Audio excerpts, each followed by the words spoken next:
What's up, everybody? Welcome back to another Fall Obsession podcast episode. My name is Sam Thrash, and I'm your show host over here at Fall Obsession Podcast. Thank you all for tuning in. My guest this week is Josh Fields from Rocky Mountain Hunting Calls. Very experienced elk hunter and caller, an awesome human being. Really enjoyed this conversation with him and getting to pick his brain because, as I've mentioned before on our show in recent episodes, I have an Idaho elk tag this year. It is going to be my very, very first time ever hunting elk in my life. I am extremely excited about it, but I'm from Texas and I don't know anything about elk hunting. I'm the first one to admit that. I've done a little bit of research, but getting to sit down and actually talk to somebody like Josh, pick their brain, ask them questions, and just take full advantage of having him on this show and his experience and time spent in the elk woods. It was really awesome for me to get to experience that with him. So hope you guys get something out of this podcast too, because that's a big part of why we're doing it, right? I actually talked to Josh on the phone a couple, 2, 3 weeks ago, and I stopped him because we were getting into our conversation about elk hunting, and I told him, no, man, I want to save this for a podcast because I want other people to learn. I want to take you all on this journey with me as an entry-level beginner elk hunter, because I want other people to benefit from guys like Josh sharing their experience and their knowledge as well, and not just me. So hope you guys enjoy this podcast, and especially if you are new to the elk woods and looking at getting into it, hope you get something out of it. Another quick thing too is Josh also is offering listeners to this podcast episode a discount code for Rocky Mountain Hunting Calls. So if you guys are interested in picking up that discount code, you're going to have to listen to the episode, take it all the way to the end, and that's where I'll share with you guys that code after my conversation with Josh is over. Real quick before we get to the episode, Hoot Camo is a Fall Obsession podcast partner. I will definitely be wearing some Hoot gear on this Idaho elk hunt. I love it. Can't say enough good stuff about it. The quality is there, the durability is there, the warmth is there. The patterns are extremely versatile and literally adapt to different environments and different shades and colors that they are exposed to and the environments that they're in. Go check out Hoot Camo. Whether you want to place a big order, a small order, maybe you just want to pick up a hat or some of their lifestyle gear, use the code FALLOBSESSION15. That will save you guys some money at checkout. And as you guys will notice, the Hoot prices are very competitive in today's market for anybody wanting to get into a good quality set of camouflage. So go check them out, hootcamo.com, and use that discount code on your next order. News on Safaris is a Fall Obsession podcast partner. We have members of our team and others that we know outside of our organization that have hunted with News On and have had a great experience. So if you are looking to set up that once-in-a-lifetime African safari potentially, that big adventure that you've been saving up for, you want a good experience with a good outfitter, then you need to contact News on Safaris. If you tell them that Fall Obsession sent you, you will get some benefits. You'll get some savings for sure. Namely, a $500 trophy credit. Your food, lodging, drinks, all that kind of stuff is covered. Your professional hunter, skinner, and tracker fees are covered. Basic trophy prep is going to be taken care of. All that stuff combined is going to come out to a total of $2,250 per hunter, and that's valid for up to 4 people in your party. So if you do the math on that, you guys could potentially save $9,000 on your News On Safari just by telling them that Fall Obsession sent you. So Tim's the guy that you need to call if you want to book. His number's 303-946-9441. Again, that's Tim, and he will get you set up with News on Safaris. Trophy Edits is a Fall Obsession podcast partner. If you have that photo from a significant memory, a significant adventure or hunt that you're saving, that you're showing off, whatever it might be, and it's just not right, it's not what you thought it would be.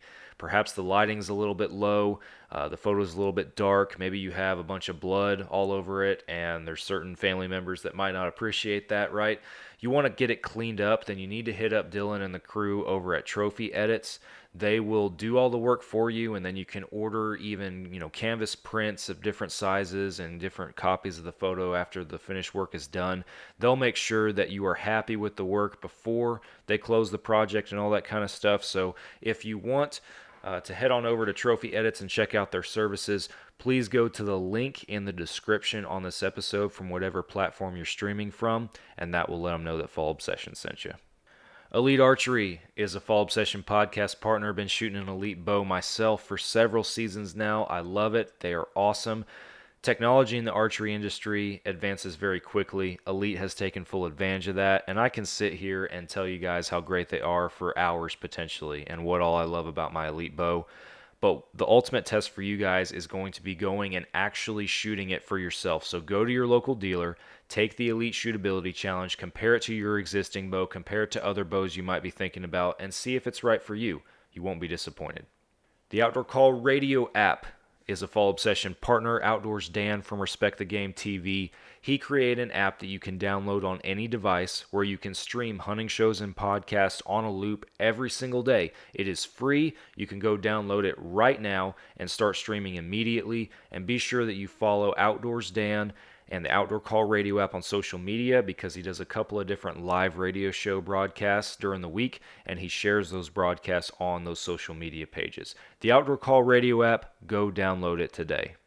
Last but not least, Ridge Rock Hunt Company is a podcast partner. If you want to book a North American hunt with a vetted and trusted outfitter, then you need to give Derek Eves over at Ridge Rock a call. He'll work with you on all the details and find an outfitter and an experience that is right for you in his very large network of vetted and trusted outfitters. Ridge Rock Hunt Company, go check them out. That takes care of the sponsors, and I want to say thank you guys again for tuning in to another Fall Obsession podcast, especially if you tune in every week. We really, really appreciate it.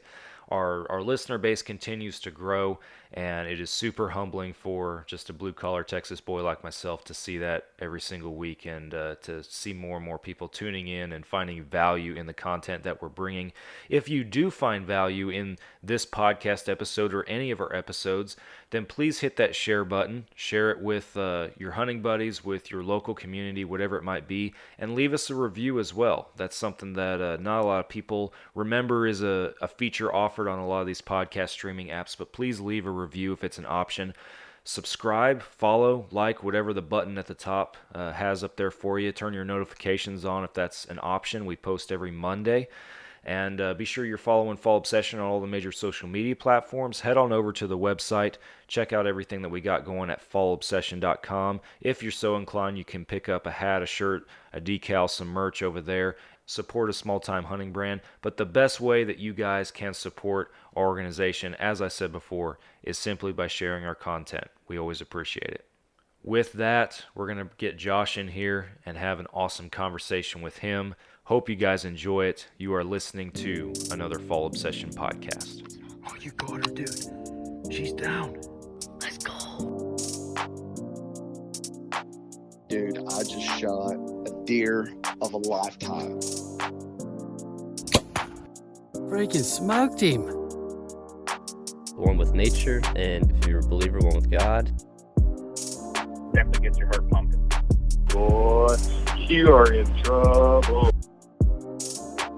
Fall Obsession Podcast. What's happening, everybody? Welcome back to another Fall Obsession podcast. My name is Sam, hosting you guys, and I'm on here with Josh Fields from Rocky Mountain Hunting Calls. Welcome to Fall Obsession Podcast, man. Hey, Sam. Thanks for having me, and happy to be here. Happy to have you, man. I want to give you a chance just to break the ice, kick everything off, introduce yourself, and just tell our listeners who you are and where you're from, what you do. Sure, you got it. Busy right now in the the peak season, the sprint to September. Like I was talking to you earlier, just got back from Canada doing a couple shows up there, which went really well. So Josh Fields, born and bred in Northwest Montana. If you know anything about that country, close to Glacier National Park, it's steep and deep. A lot of timber, a lot of trees, a lot of predators, not a ton of elk. We do grow some good ones every once in a while, but when you can find the elk around here, it can be world-class buelling action. But that is not a disclaimer to come hunt here, because you'll probably be mad if you come here and try and hunt it and you don't know it, like I say. So I am married with a beautiful wife, Carla, and got three young children, all August babies, 8, 6, and 4, 2 boys and my little girl. and I run marketing and sales, among other things, for Rocky Mountain Hunting Calls. I've been with them for the company itself on an ambassador pro staff level for nearly 20 years and full-time now going into year 3. So in a nutshell there, Rocky Mountain Hunting Calls, we game calls and accessories, a long time staple in the industry, household name. If you know anything about Western elk hunting, then you probably know about Rocky Mountain Hunting Calls. And so our bread and butter is archery elk hunting in general. We do have turkey, a solid turkey line, a predator line as well, and a whitetail line. So, and just recently we've really started to accessorize into game bags and into some other things. So exciting times for us. And yeah, the future is bright and it's fun, and I am busy. It's the outdoor industry and it's full, and you know all about that. So it's shows, it's marketing, it's sales, it's product development, and a billion other things in between. So if I can give you a little rundown, there you have it. That's awesome, man. You're right. It is busy, and it's full send all the time. At least that's what it feels like, for sure. So I got your contact info, as you know, from Johnny Mac from Soul Seekers, because I just got a Idaho elk tag, and I have never been on an elk hunt before. This will be my very first time. So I'm a beginner, and I reached out to you. Love it. I'm seeking to learn. I have some questions, some topics that I want to go through with you and everything, because you're the recommended expert that I was pointing in your direction and everything. And I'm hoping that through my journey on this platform, that it's not just about me, right? That me asking these questions, even though for an experienced elk hunter, right, they might listen and turn it off for all I know because it's at an entry level, but hopefully other people learn from it, and that's the goal, at least. So I want to start off, and you had mentioned briefly before we started recording that, you know, there are 3 essential calls. We'll start from the call standpoint that you need for elk hunting. I want to start with that. Explain to us what are the different calls, and why what's significant? Why do you need one versus the other? And that is a great question. Even at the shows, we'll have a lot of gals and guys come up, and you can see the intimidation there, starting with diaphragms and externals and bugle tubes. So that's a great way to start. Quick shout out to Johnny Mac. Love me some Johnny. Such a good guy over there. Yeah. Love me, Johnny. On the expert deal, I always say, believe none of what you hear and half of what you see. So there's my disclaimer is these are A ways, not the way. Speak to a lot of experience. You know, I've been fortunate to harvest a lot of bulls with a bow and an arrow and hunt all over the West. And so my experience toppled with that of my mentors and our staff and the great people that are within Rocky Mountain Hunting Calls. It's like you said, we do have a plethora of knowledge. And so, and we hunt it all from the steep and deep to the desert and the wide open stuff. So with that being said, we'll jump into these calls. And that's great. When we first started talking, Sam, you know, we got on the phone and you're like, hey, man, we got to stop because we got to put this on a podcast. It's just fire hosing you with all this information, because I also have an Idaho archery tag too. So I'll be in a fellow unit right next to you in there. So obviously we hit it off real quick and started talking. But awesome. First thing you need for your game calls to give yourself the best chance for success in archery season and or early rifle season or late season cow hunts is an external cow call. So an external cow call is a barrel. The barrel may be acrylic, plastic, it could be aluminum. And then you have a Mylar reed, okay?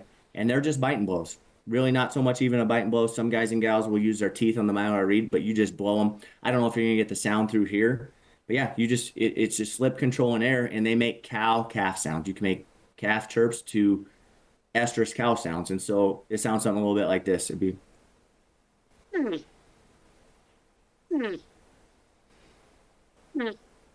super, super simple, user-friendly. A couple of my favorites in our line are the Voodoo. It is a stomper. That's the acrylic barrel. And then I never go out into the elk woods. It doesn't matter if I'm in Montana or I'm in Arizona without the Steve Chappell Trophy Wife. I mean, this is one that never leaves my side. Have a ton of success with it, and it sounds great as well. I don't know if you're getting the sound, Sam. We talked early, but this one is a little bit different. You can be very versatile with an external reed. That external call maybe the only call you might need that day if that bull is fired up, right? We talk about beginning elk knowledge. So generally, if you get an elk to answer on a cow call, stay on a cow call, work him on a cow call, right? Mm-hmm. You get him on a bugle, stay on a bugle. Once you get more advanced and you feel like you can cow call and calf call with your diaphragm and and then you can bugle with that as well, then you can mix in both, right? And we talked earlier, there's a lot of good information out there. There's a lot of dang good elk hunters out there that are putting a lot of good stuff out, from scouting to calling to whatever it may be. Still a firm believer in with our company, like boots on the ground and experience in the field. Experience is gold. So get yourself an external cow call. Next thing you need is your diaphragm, right? And diaphragms are inherently more difficult than an external cow call. But that's what we do. That's where we hang our hat, is we teach people how to call. We have a number of different SKUs in our diaphragms, mouth diaphragms. We have if you could see my hand here, we have a low profile, which means your palate is flat. We have a mid, which means you have a little bit of an arch. And then we have a high, which is a high arch. And we have 3 different types, sizes of diaphragms to fit your palate. I am a mid. So what I have here is, this is the new Steve Chappell, the boss. And your diaphragm goes in with the palate plate up, the latex is out, and it's designed to be right behind your teeth, so it takes care of that gag reflex, right? Believe it or not, 20 years ago, before I got with Rocky Mountain Hunting Calls, I was a gagger. I could not use a mouth diaphragm. So, and I got with the palate plate, stuck that in behind the teeth, and so you put that in, you flex the tip of your tongue to the bottom of your teeth, you seal, you make a good seal so you're not losing air, and then you're blowing out air, and it's something that looks just like and sounds just like this. Less is more from the diaphragm, right? So your cow-calf calls, your diaphragm is going to be your most versatile cow-calf call that you can have. And it's hands-free, right? So that moment of truth, when that bull comes in, he catches you on the draw and he wills out, or you need to stop him and you give him that little, get him stopped. 9 times out of 10, they're going to stop. It's not like when you're hunting turkeys, when those sons of guns is catch you on the draw and take off running. You're not, and he's not stopping. That's just not how that works. So your diaphragm. So you got your external cow call, and then you got your diaphragm cow-calf calls. Now your diaphragm also is what you're going to pair with your bugle tube. My personal favorite, Wapiti Whacker. It's a staple in our lineup. It's got a VET system in there, which is a spring volume enhancement tone technology. Really amplifies the sound on this. You get really good back pressure, guttural sounds. You can do anything and everything with this tube, and that's why I love it. So we pair this diaphragm with our bugle tube. And the same deal. I'm just going to be blowing out air into this tube. I can start, start really advanced, and we start talking about different bugles, right? And there are different cow calls with our cow-calf and our estrus and estrus buzz. Same with the bugles, Elk are finicky, especially in public land, hard to hunt bulls where you're going in Idaho, especially, right? Mm-hmm. You got to trick them. And you do not have to be a world-class elk caller by no means. That's another point, right? I do the World Elk Calling Championships every year. I've done everything except won it in the men's pro, 2nd, 3rd, and 4th. I mean, son of a gun, those guys are good up there. And that just tells you, I say that to say this, is that I can teach you how to manipulate a reed and how to sound good, sound like an elk. You just got to know the basic sounds, and a big part of it is timing. So with that being said, we pair this diaphragm with our bugle tube. Into our bugle tube from our diaphragm, we're going to blow air, and we're going to lengthen it out. Getting a little ahead of myself here is at the end, you can drop it off, and then we can get into chuckles and that kind of stuff. But just let me give you just a basic locator bugle.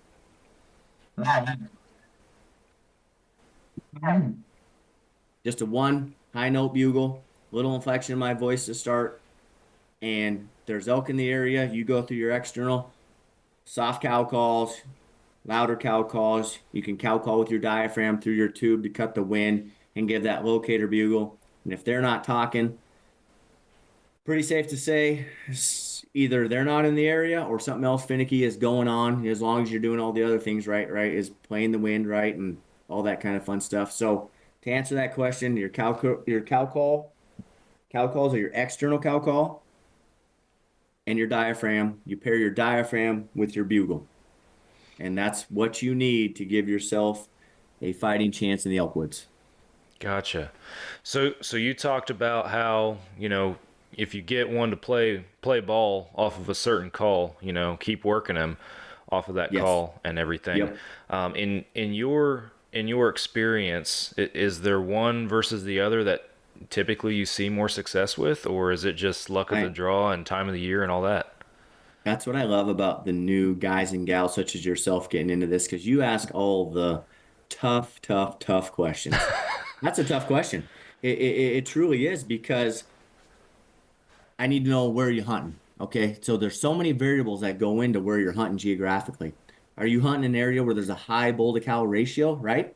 Where you have more bulls that are willing to fight, and instead of an area where you got a lot of cows and not many bulls, because it's the whole fight or flight, right? What would you rather do? So there's so many variables. Where I hunt a lot in the steep and deep country, more so where the elk populations are not as high. Cow call generally, I will say generally on a cow call, but to kill the better bulls and the bigger bulls that I've harvested, you had to have both that cow call and your bugle in your arsenal, using them both. But like I said, tough question, right? Speaking to experience. So I've been in places where all they wanted to hear was a cow call, and I've been in places where all they want to hear is a bugle. And then I've been in other places where all they will respond to and come in and interact is with a chuckle, right? So it could be the best day ever, and that bull is so fired up, and you let out a little external cow call, and here he comes, and it's going nuts. Or it could be one of those things where you better have anything and everything with all of the best elk callers in the world in their arsenal to throw it all out there, and you might get them going a little bit, right? I always say that's kind of my job in the field. You got to go in with that confidence in your calling, and also be like, hey, if they're not fired up, I'm going to figure out a way to get them fired up, And so the more calls, the calling aspect that you have in your arsenal that you can throw at them is going to be better.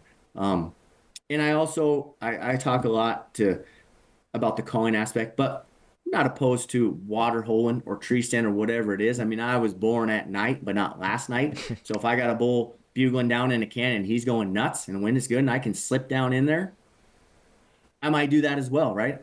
We just really love the calling aspect of getting those big 6, 7, 800-pound bulls right in your lap where they're breathing and they're snoring. There's nothing like it, and that's why I told you, putting you in the elk this year, you'll be in them. You'll be hooked, man. I mean, it's no secret. I say it all the time. I said it earlier. Everybody wants to come out west and hunt elk and be an elk hunter, and I'm just fortunate to be in a really fun, hard-working position to be able to get to do it a lot. And that's the other thing. Before I let you ask another question, I get to hunt elk a lot, okay? I grew up in Montana. I get a general tag. I was just on a hunt on the Kaibab Strip with my uncle several years ago for a deer hunt with those boys down at Arizona Custom Hunts. Got some friends over there. And a good friend of mine, he said something that will resonate forever. He said, Josh, he goes, I get it, man. You grow up there and you get to hunt elk a lot. And you've hunted them for a lot. And you've had a lot of success. I go, yeah. He goes, you do it for a lot. You probably get to be pretty good at it if you live for it. And I'm like, Hunter, you're right. Experience, right? I've got to do it. I've got to experience so many things in the field, elk hunting, that you can speak to that experience, right? Right. So, yeah, just a good point. That's something that I'll always think of. Like, yeah, I mean, I got a lot of experience because I've got to do it every year forever. Even in Arizona, you wait 5+ 10 years to be able to hunt one time. The people that are east of us, right, and down your way down in Texas, the same opportunities just aren't there. So that's what we preach is putting the best product out there on the market, and then helping with our expertise, teaching how to use the calls, and then geeking out about talking elk knowledge and scenarios and what would you do here and there. So, and these are A ways, not the way, right? I always say Right. that. So. No, that's part of the beauty of it, right? Is that, I mean, I would know we're talking elk, but anything that you're hunting, right? There's plenty of ways to do it, whether that's tactically or with the equipment that you're using, whatever it might be. There's more than one way to skin a cat. I wanted to ask you, so kind of roughly where I'm going in Idaho and everything. and you have a tag as well, which is awesome. But I'm going to be going kind of end of September, beginning of October. What should I be expecting? Because I mean, I'm a Texas boy, man. So mountains. I've been in the mountains before, but not really hunting.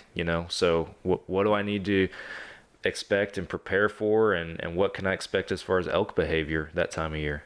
Well, I'm glad you said that. We'll talk elk behavior because Yeah. coming from Texas and the warm weather and all that, we can get into cold weather stuff. And I'm not scared of the waking cold. up I'll say that. I've hunted in the cold before. Yeah. I got cold in Colorado last year, so. Well, luckily for you, and here's the other thing: it goes year to year, Right. in units, right, with weather. So luckily for you, I was close to where you're going to be this year, and I actually killed my Idaho bull on that last week, so I was in there. Awesome. And so I will tell you exactly what I found, and we got some great footage. I mean, it was fun. It was a solo hunt, just me and a camera guy, and he just had the camera, and I did all the work, that was the point of showing that of a solo hunt. Calling wise did all the work. He actually did more work having to lug the camera around and all that fun stuff and get up the mountains with me. But bulls were vocal. They were very vocal. But what they were doing is that they had their cows at that time. And so they would get to a certain point, and if they would get into that 60, 70-yard range type, and even in 50, we were hunting some thick stuff, some thick aspen patches and some dark timber stuff. And then they would be quiet because they'd want to see you. I had tricked their ears and I tricked their nose, and now they wanted to see me. So I needed to be really aggressive in the beginning. Well, the first day we were into them like crazy, had two bulls come in, sub 60 yards, and we just couldn't get to the spot. So that's another thing we talk about. Make sure, you have your shooting lanes, right? You got to have your cover and your shooting lanes, and you want to be out in front of that cover so that you can shoot them. I mean, that's the point, is to put an arrow in them. And if you can call them into 10 yards, but you can't put an arrow in them, then kind of defeats the purpose. So I'm always big on making sure you have good shooting lanes, right? So we just did not get to the spot on a couple of bulls. And so very aggressive. I'm like, okay, we'll tune it up and we're going to keep going and getting in their bubble. With that being said, once I had those bulls hooked, the timing of knowing when to be quiet is very important as well, right? Because them bulls, they know when you call, they pinpoint right where you're at. They truly do. So you got to know the timing of, okay, especially solo hunting, I have all my marbles in a basket. I got to be quiet here because he knows. So that's what we did on that first day, and got close to two bulls, just did not make it happen. Got out of there, relocated, because what had happened, unbeknownst to us, some horse guys came to the bottom, saw the trailer at the bottom, and them elk had shut up right before evening, because we actually took a little nap and slept on them. I didn't do the midday tactic and push them too much, because I ran them pretty hard in the morning and got them turned around several times and tricked them, but I just felt like if I kept going midday, that might run them out of the country. So with that being said, we relocated to a place the next day, and bam, right off the get-go, had a bull going good, and he comes in, and he's within, I mean, you hear him stomping, you hear him breathing, 50 yards, my shooting lane's perfect, and all of a sudden, he just shuts up, and nothing. I'm like, like, okay, what's going on here? These guys act like they want to play, they're interacting, everything's vocal, cow call, bugle, I'm not going over the top of getting too, you know what I mean, like, not necessarily doing challenge stuff, I'm just mimicking that, and I preach a lot of that, mimic what they're doing, right? And then you'll feel as his aggression, if he's really tuning it up, then you can tune it up a little bit. And that's when you get to the point where you can cut him off and get him real pissed off, so to speak. And then they'll come running in the whole 9 yards, right?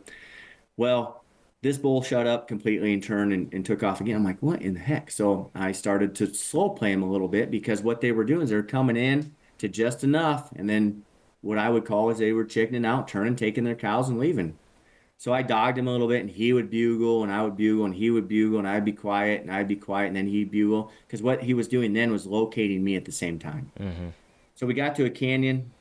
I could watch. He took his cows over to the other side, put them to bed. I let out one more bugle because my camera guy and I, Aaron, were not willing to hike to the other side to pack him out, because we're sub 3 miles in, and elk are big, and it's a lot of work, and it's like, we're not going there. We'll wait him out to see if he'll come back. And sure enough, he put them cows to bed and he trickled back. So I slow played him a little bit, still cow call, bugling. He was still vocal, but it was more that tiptoe game, right? And so for about the last 6-7 minutes. There's such a great film that or a clip in that film that we'll use forever, where I bugle and instantly he bugles, and it's the most beautiful bugle you'll ever hear. And then 3 minutes later, here he comes quiet, right? So they were vocal. There are quite a few elk in that country. There's a lot of hunters. I always say just get in their bubble space. But that time of the year, from what I was experiencing, is they were vocal. So you want to have your calf call on point, and you want to be able to bugle. And typically, you can throw out the gamut at that time of year, from challenge to display to locator. Get them located and just stay in elk and get in there. And if you mess it up, oh well, on to the next. Just stay in elk. So that's why by that time we're gonna have you spun up some cow calf calling, and your bugles, and making just good enough sounds, right? You listen to those elk out in the wild. I've heard so many elk that I'm like, man, how could that be an elk, right? You don't have to make those perfect, beautiful sounds. The better you are, it helps. But Yeah. so I know I kind of get off on a little tangent there. Be ready for it all at the end of the year, man. I mean, that's the good thing about that time of the year, is I feel like earlier, where you're just doing soft cow call and sticking basically with your locator. More so later, I don't want to say you can't do any wrong, but you have more ability to throw more of your calling rapport out there. So. Gotcha. That's good to know. So I want to kind of paint a little bit of a picture here with this, and you talked a little bit, or at least kind of throughout the scenario and in your explanation and everything, but you have a bull that's responding, or so it seems, right? But you don't have eyes on him, and then it just seems like he shuts up, and then nothing's working, right? But the key part is you don't have eyes on him. How long do you keep calling? How far do you go? Or at what point do you say, all right, I gotta go somewhere else? Like I gotta change, like, physically where I am.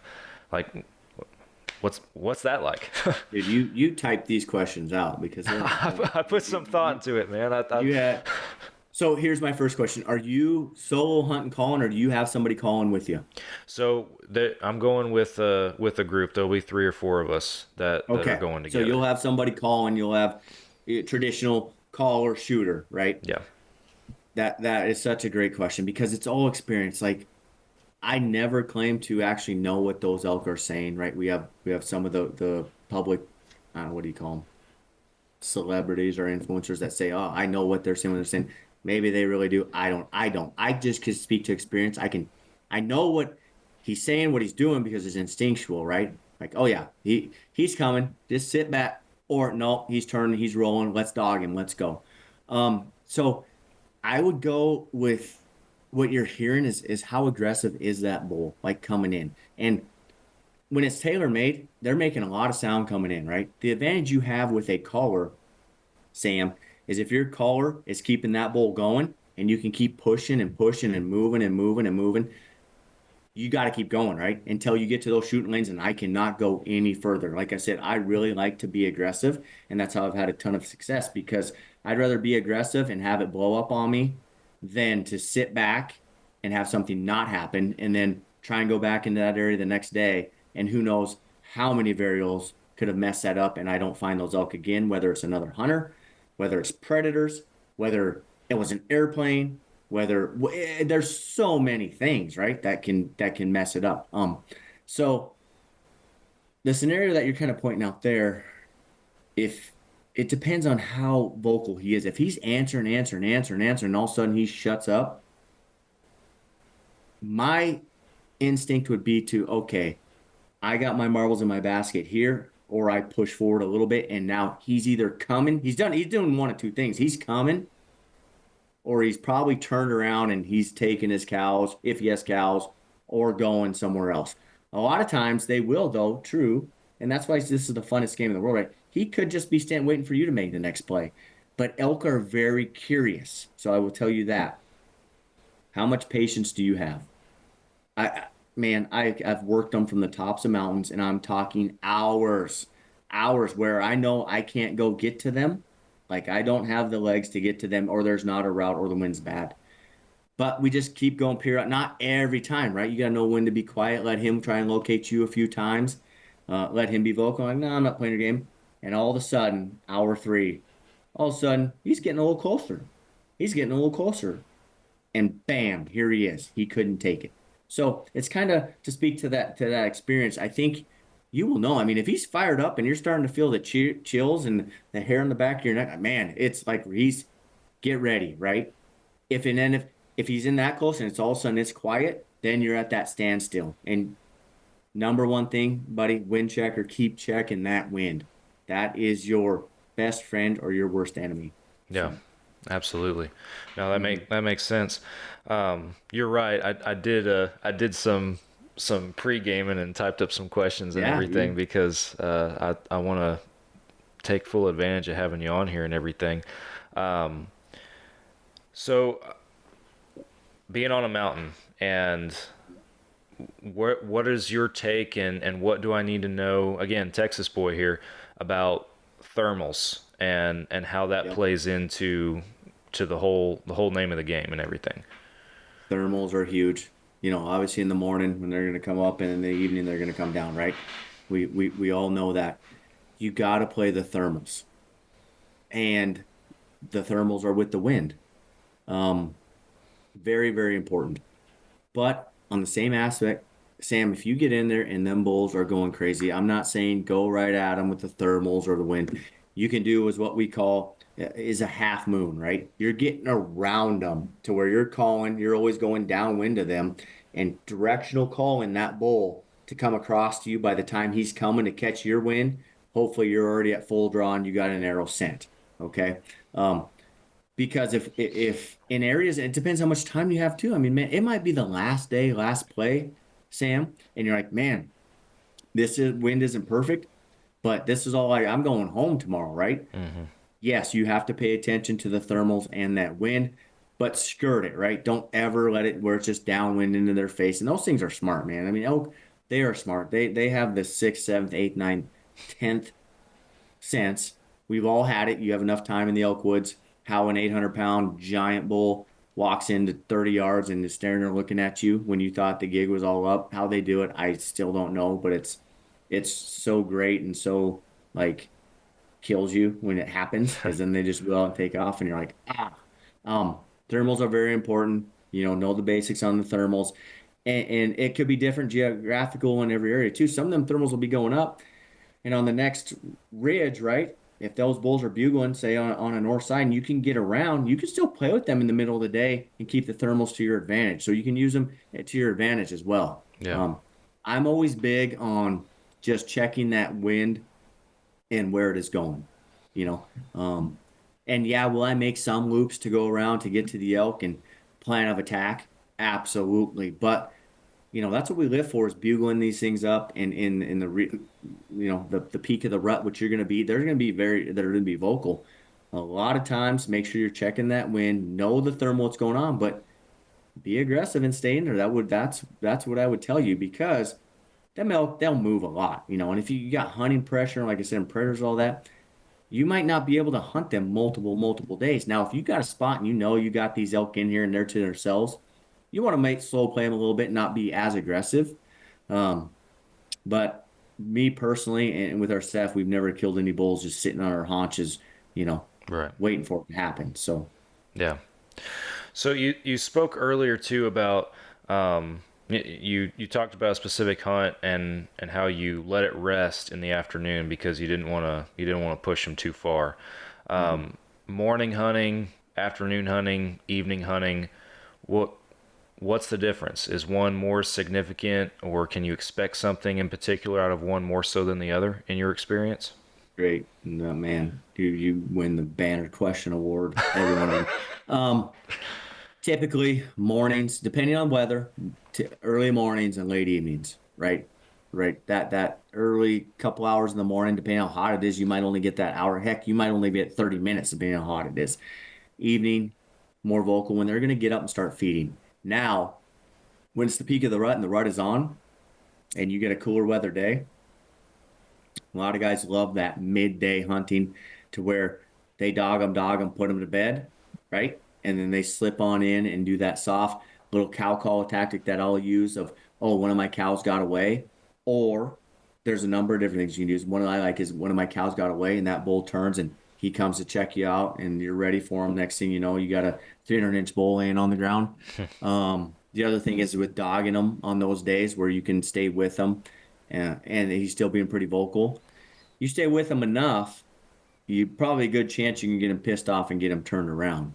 But to answer that question on the beginner level, early mornings, stay on them, right? And then until the evenings. And that day where I didn't dog him in the middle of the day, that last year's that hunt, because I had pressured him pretty good and I tricked him a couple of times, and I think it was, and all the other, and on honesty too, it's like, hey man, I was tired of hiking up that mountain. Like, you need to make sure that you rest yourself, you're getting all sweated up, get some water in you, get some good food in you, make sure that you have your carb load, get some energy back in there, because, they'll wear you down quicker than any animal out in the woods chasing those things around too. So you got to make sure that you're at your best, and peak in performance, so that when the moment of truth happens, you're cool, calm, and collected to pull back and make the shot. So early mornings, afternoons, right, always. But when it's good, hunt as much as you can, as much as your body and the elk will allow you to do. Yeah. No, that makes total sense. And you'll know, man, if they're going and it's that thing, you're like, man, I can't take a nap right now unless you know for sure they went to a specific spot and he put them to bed. All right, I can take a little nap, and then it's kind of one of those things, man. You can cow call or just loc every once in a while, but then also don't take your nap and do that, and because you might wake up and he decided to turn around like, I'm gonna come see what's going on, and then you wake up because it happens, and you're looking at him, and here's a 320-inch 6-point looking at you from 20 yards, and you're like, oh, well, I got to see him. Yeah. It makes for a great camp story when you get back. But, yeah. For sure. So as a bow hunter and as an archer, what do you do to prepare to bow hunt elk? Are we talking physical wise, shooting wise, all the whole gamut, or? I mean, that's a broad question. Yeah, I know that's a little more broad, but I understand I say I understand. I know I'll get a whole new appreciation for it when I'm up there, but the physical toll and everything that lies ahead and all that. But just as an archer, as far as how you're preparing for the shot itself, whether that's with your blood pumping, with adrenaline pumping, or longer distance, what's that look like for you? Another great question. So you want to be in the best physical shape that you can be in, but I'm not going to go from one extreme to the next, which we have out there, to the other, to where they don't do anything, right? Be in the best physical shape that you can be in, but also to know that, like, I do a horseback hunt every year, and I'm by no means horse savvy or all that. I like to jump on a horse because it makes me feel like a cowboy, like I should have been born in that era. It's so much fun. A lot of the horse hunters and guys that can go way back in there are going right by the elk. Just be in the best physical shape that you can be in to your abilities, and also know your abilities. So that means, hey, if 3 miles is my thing, that's my thing, right? Don't push it to 3 miles if only a mile is your thing. And 100% transparent, there's been a lot of bulls, a lot of elk personally that have been within a mile and a half from your base camp of where you started.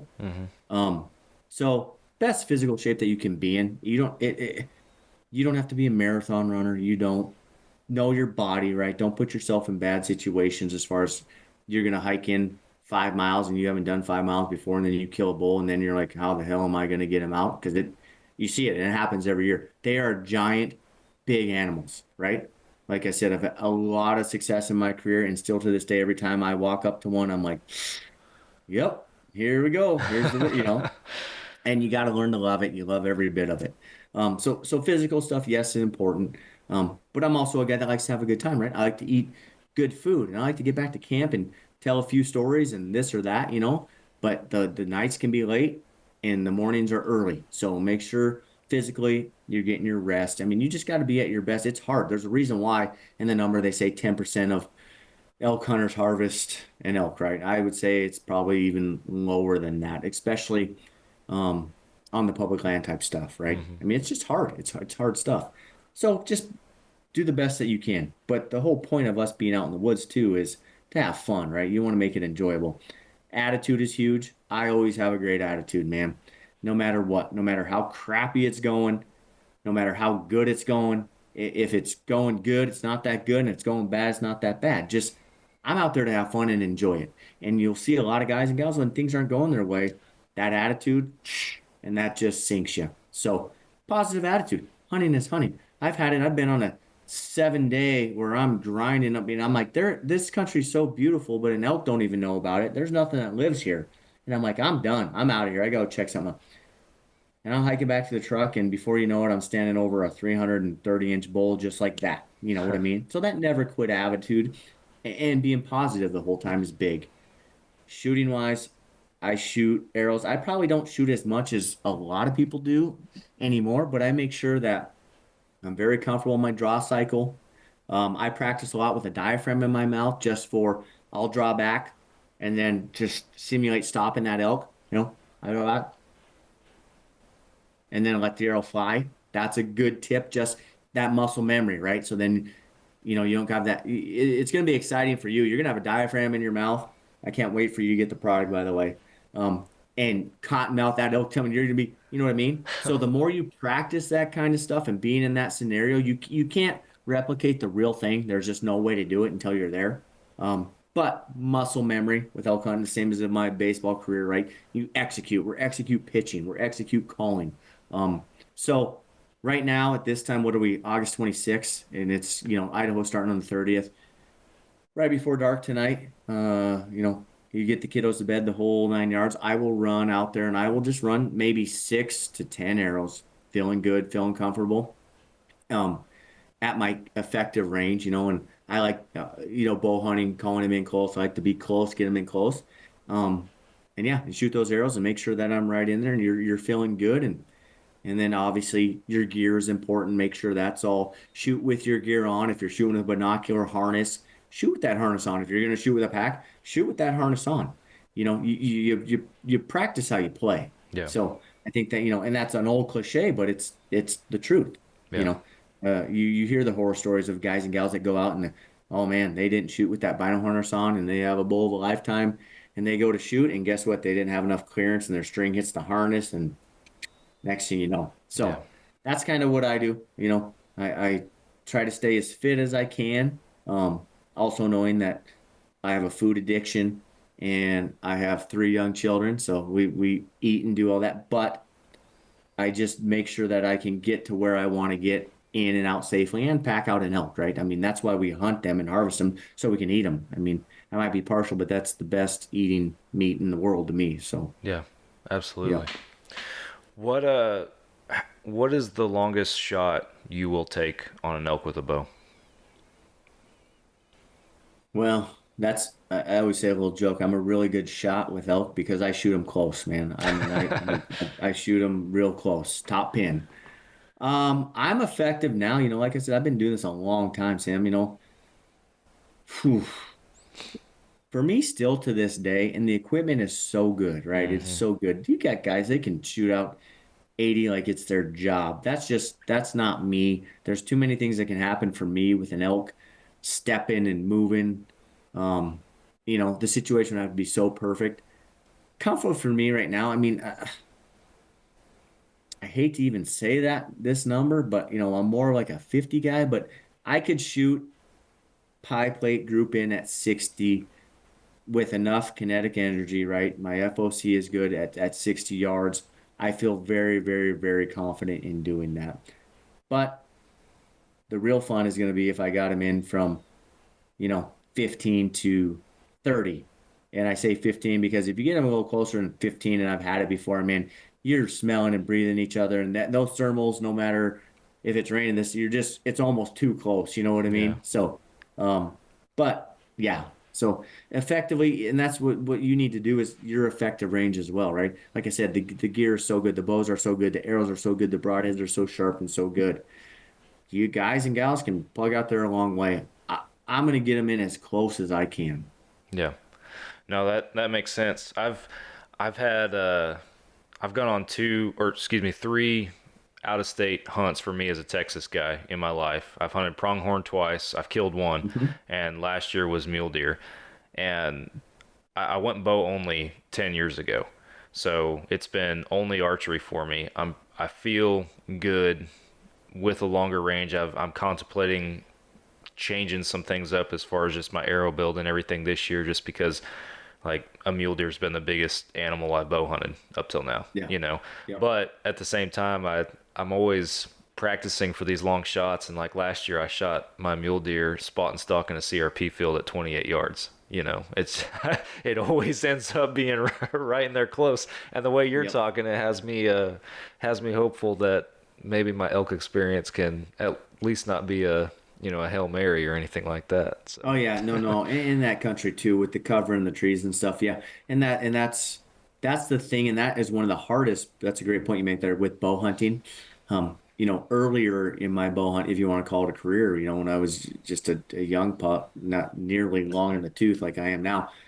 I mean, you get excited. I mean, that bull, he's at 50 and he looks like he's at 10 yards, so you're all excited. And that's with experiences. Like, wait, give them time. If they're committed and they're coming, the wind's right, you have a chance to draw where he's not going to see you and all that. Let him come. Because the X factor is having this little diaphragm in your mouth. And if he does will out, you're going to, and that's going real quick back to where you have a caller and a shooter. The caller, you let him do the work, right? The shooter never needs to call truly unless that bull's in front of you, you need to stop him, right? Now, when you get advanced and you got tons of time in the woods and the shooter does whatever he wants when he wants. Like you just work with your partner, that. But you can let him come in close because you have that diaphragm and he wills out. You're already at full draw. He's going to stop, most likely, unless he catches your wind. If he catches your wind, then there's my disclaimer. Good luck there. But if he just catches you on the draw and he spooks, you give him that, a really good chance he's going to stop. And by then, arrow's gone and you're eating tenderloins that night at camp. Yeah, that's the hope. At least. Yep. So, a backcountry hunt with, and I don't remember if I mentioned this to you when we talked on the phone last time, but what I've been fortunate enough to be invited to be a part of is the pack in on horseback and the whole deal. Again, I'm a beginner, first time doing that. Just in regards to that experience specifically, what are some things that I need to prepare for, that I need to be mindful of, that maybe the regular person or the beginner, for example, it's not at the forefront of their mind? Yeah, no. Are you horse savvy? I rode horses growing up. It's probably been about 15 years since I was on a horse regularly, but I had horses growing up, yeah. So, okay, good deal. So you'll have understand with the horses. And so, I'm fortunate enough to go with, when I ride horses, they're usually good horses, and the guy or gal that I am with, horse savvy. I have an understanding with the stock, whether it's a mule or a horse. You keep me on top and you get me there and we get back, we are good to go. With the whole neck ring, a lot of times they'll want to stop and eat and do all that. And whoever the lead horse wrangler is, like, kick them, like, no, you can eat for a minute, we'll go. So the horse stuff in general, confident around animals, that, right? Me, it's more of the gear issue. I am deathly afraid of taking my bow, putting it on a panniard with a stock and a ring behind, and something happening, because I've seen it. I've never had it happen to my stuff, but with mules, like the very first time years and years and years ago, you go on mules, you take the stuff off the mule and that thing like drops down. I thought it was having a heart attack where it just wanted to roll and do it. You know what I mean? So I carry my bow on my pack. That is just me, no matter if I'm going in 5 miles or 25, which I've done both. And then the other thing about on horses, good friend of mine, Dan Picard, it's funny because he's the one that essentially got me into a lot of that stuff. horses and pannier, you can pack, dude, those little extra things that you would not pack going in on 2 legs, right? So that extra can of peaches or whatever it may be, that kind of stuff. So pack for your comfort. Obviously, whoever you're going with is going to know the weight for the horses and the panniers and all that kind of stuff. But as far as that, make sure your equipment is taken care of, because you mess with your equipment, the hunt's over, right? Something happens with your equipment. So I'm always a big proponent. Guys will put them on the back of the horse and all that, which, okay, it's a comfortable of what they are in. Me, I put my regular pack in a pannier and I carry a shelf and I have my bow on my back, and that's how I go in. And so, and that's the way Dan goes in. And I love it, because if I don't have my bow, then bad deal. Same with if you're whatever equipment you're taking in to film and do what you're going to do there. Right. If you don't have a camera, then that stinks too. So I'm assuming, and I shouldn't assume, the people that you're going in will have that stuff all dialed in. But not knowing and having done one for a while, it can be like nerve-wracking. So Yeah. I will tell you this: you can take a little more than what you think you need to take, and make sure your equipment's taken care of. Gotcha. That's good to know. They do this every year. Yeah. It's a big trip that they do every year. So they're, to your point, they're comfortable and familiar with the capabilities of the horse and the pack out and that kind of thing. But they also don't archery hunt every year either. So I'll have that. I'll be bringing that unique element to the Cool. hunting party this Well, year. you're gonna have a great time. And the thing is, I can tell you this: you don't feel more alive, and you've been around horses in the backcountry, in the mountains, and when you're on a horse. I mean, it is like, I'm a kid in a candy store, just like, yep, I've arrived. I'm really doing it. It's fun stuff. So, and plus too, the other part of that is when you harvest one, you get those suckers to help you out and pack them big quarters out and everything else.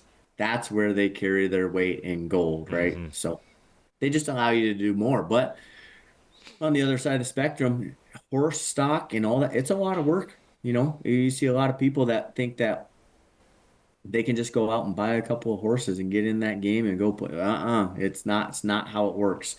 If you don't know what you're doing, it can be very dangerous, and you can spend a lot of time just babysitting the stock and taking care of them. So it's a lot of like preparation, right? You spend just as much preparation getting that stock and equipment and paint and everything ready before a hunt than you might actually do hunting at times, truly. Right. But got to be safe, got to go in one piece and come out one piece, right? Absolutely.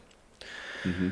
So I like you mentioned, I prepared a lot of questions and had some discussion topics and everything I wanted to ask you. But what am I missing? Is there anything that we haven't talked about that I should be mindful of or should know about, this being my first elk hunt?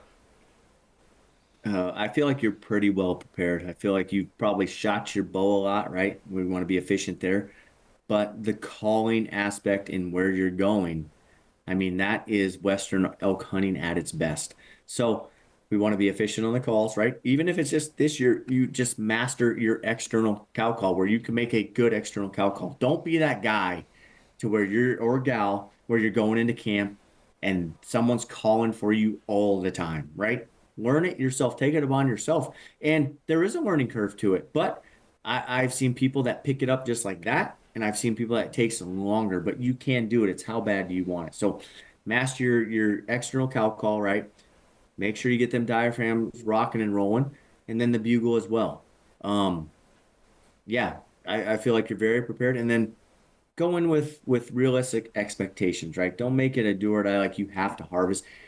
Whether you harvest or not, you are going to have an experience of a lifetime, and you're going to build on that experience, right? And you don't know what you don't know.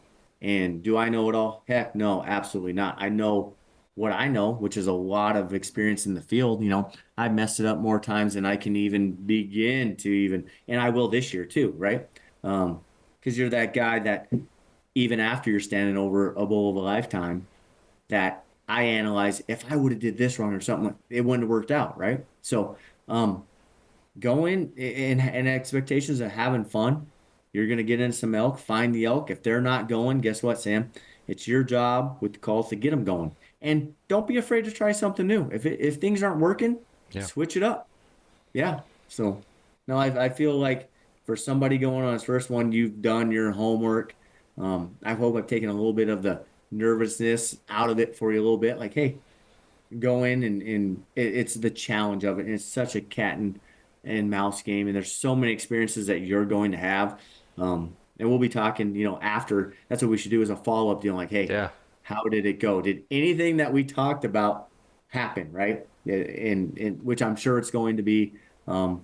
And then heck, man, you're welcome to call me and reach out during the hunt if I'm in cell service or you're on an inReach or something, and me and several other close friends of mine, we geek out about that. It's like, they'll get them like, dude, this bull, he will not come over this or that. It's like, well, you have cows, slip over there, straight, cow calf, don't do no bugle, no nothing, slip it, and we geek out like that. So that's Yeah. what's so fun about elk hunting, Western elk hunting. It's why it's so rewarding, because it's so challenging. It's Yeah. so challenging. I mean, it is a feat, let alone an elk with a general tag anywhere, rifle or bow, but to kill them with your bow and archery, I mean, that's like, holy smokes, what? Yeah.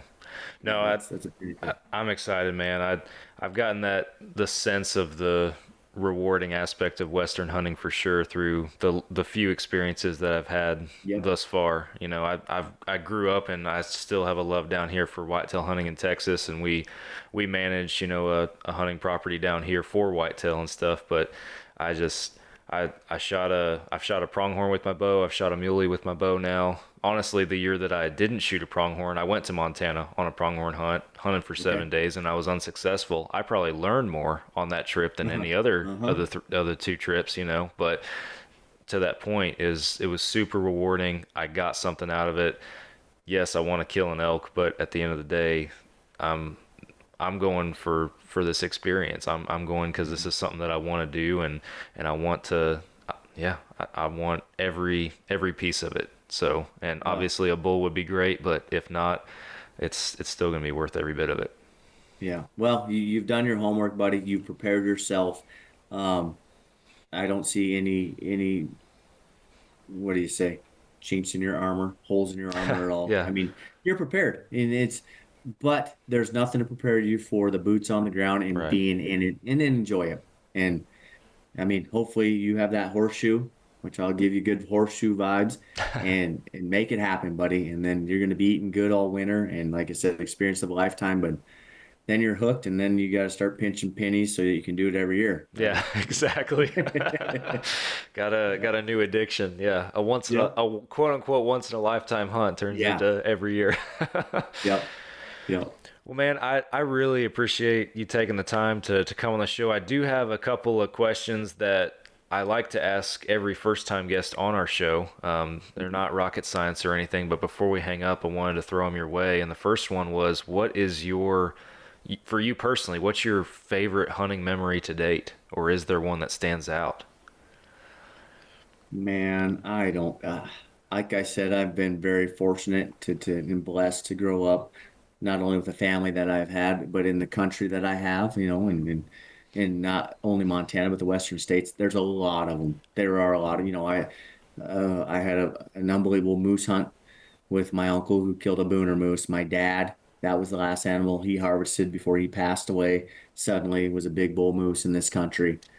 All my elk hunts are so special. Every hunt truly is special. Whether it's a giant 370-inch bull of a lifetime, or, in my younger days when I was able to, you're whacking and stacking and filling tags, does. They're all very special. I got some with my boys are young, and Kellerman's been out with me several times, and so is Reader, in an antelope hunt. So I honestly cannot pick one. I'm so grateful and appreciative that I get to do what I do out in the field, and so thankful that I can't pick one. I've got all of them. They're fun. Yeah. I love them, and whether they end in a harvest or not, they're all special. That's awesome, man. That's a great answer. Somebody that's been elk hunting as much of yourself, and it's obvious that it never gets old. That's for sure. No. When you start to think you're good at this game, it was just like when I was pitching in baseball. When you start to think you're good at it, you get humbled really quick. And so I've been humbled many, many times. And so, yeah, the fire is still there. I still keep thinking every once in a while, I've done it for so long. It's like, no, it's just still there. It's just to be out in the outdoors and the passion and to chase the animals and to be able to do what we're able to do in Yeah. our great country, man, it's special. Absolutely, man. Last question I got for you, because you have had a lot of awesome experiences in your life, as you've told us about. What is on your bucket list? What are some hunts that you want to go on that you have not had the opportunity to do yet? Man, that's another great question. So I love archery elk hunting. That is my passion. That's my baby. That's what I live for.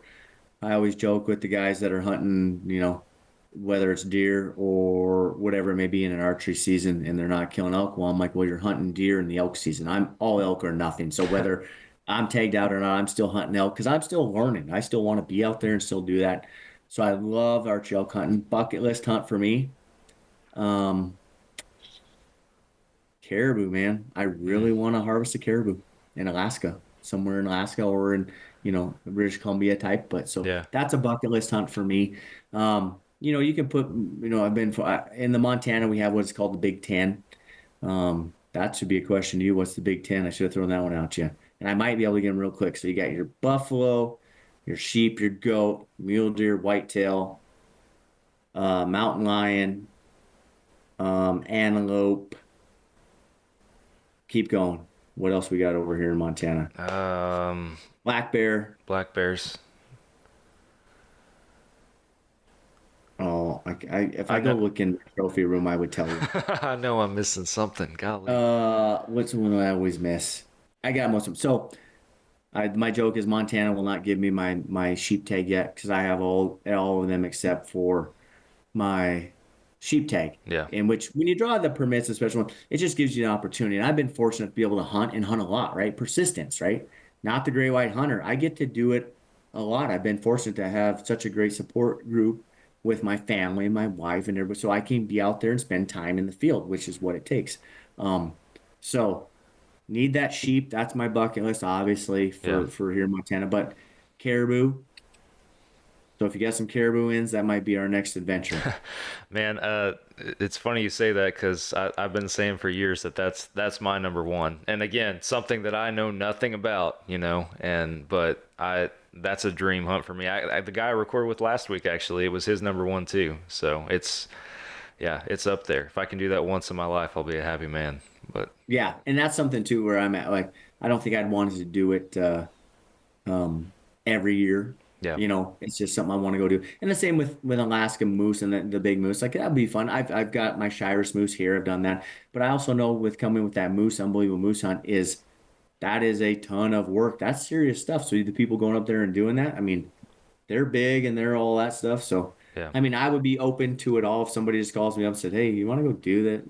Most likely, depending on what it is, yeah. But yeah. Caribou. So we've settled on caribou. That's awesome. Well, man, I appreciate you coming on the show again and sharing an hour or so with me on here to give me some advice and some insight. Thank you. Appreciate it. Yeah, 100%. And also, too, for your listeners out there, I'd be happy to offer any kind of discount code that you want to put together, a code name. You put it at the end of this. You tell them, we'll talk after this. I'll put a nice little percentage on there, and they go right to the website at RockyMountainHuntingCalls.com and pick whatever game call accessory out that they need, and good luck. And then send us your success stories and all that, or not success stories. And so we love the feedback. Absolutely. Well, before we hang it up, tell folks where they can find you and the calls. Okay, so RockyMountainHuntingCalls.com or BuglingBull.com will take you right to our website. Josh Fields is both Instagram and Facebook. It's easy to find Josh Fields 21, and then Facebook there. And then our YouTube page is Rocky Mountain Hunting Calls. Lots of good information out there. And so great customer service. Call us up. We'll get you taken care of. From beginning to the most advanced, right? And we're fortunate to have like a great team, right? Not only with our people that are with promotional staff and to the core, to our two very loyal diaphragm makers that are hand done in the warehouse every day. I mean, there's a lot of great people in this organization, this company, and that's why we've been around a long time and continue to flourish, and we'll continue for a long time. So that's awesome. That's where you can get us. Good deal, man. Well, I know I've already said it a couple times, but thank you. We'll wrap it up, and appreciate you my coming on the pleasure. show. For our listeners, pleasure. thanks for tuning in. Appreciate you guys. I'm back again next week with y'all for another episode, and I'll catch you then.